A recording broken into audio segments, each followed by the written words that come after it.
Hello, everyone. My name is Jonathan Lung, and welcome to our presentation about the effectiveness of an integrative behavioral health program for the management of depression in adults.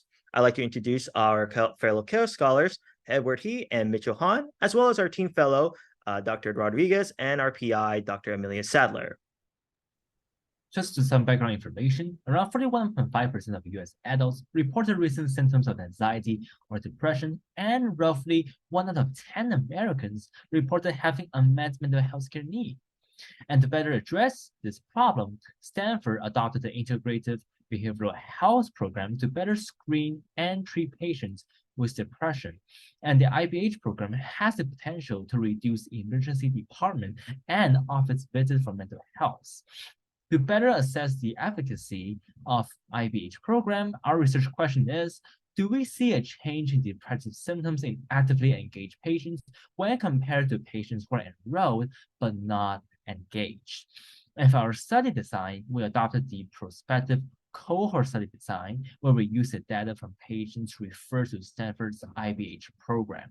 And this is our direct acyclic diagram. So for our results, we first conducted some initial univariate analysis on our data set in order to kind of give us a glimpse into our data set for our future multivariate and bivariate regressions and analysis that we're going to conduct in the next step of our project.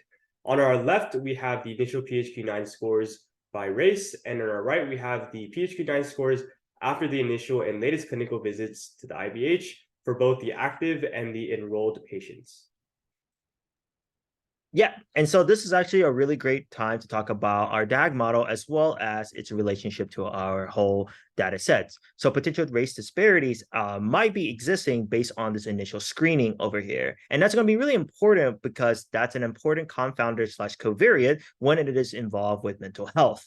So that means that we can better design culturally tailored interventions for more successful outcomes, as well as identifying barriers to help overcome to improve mental health.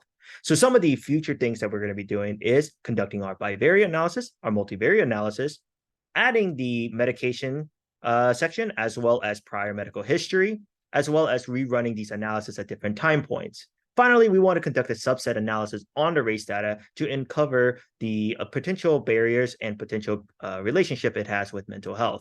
And lastly, you can scan our QR code for the reference and the acknowledgement section. And we want to thank you guys for listening to our presentation today.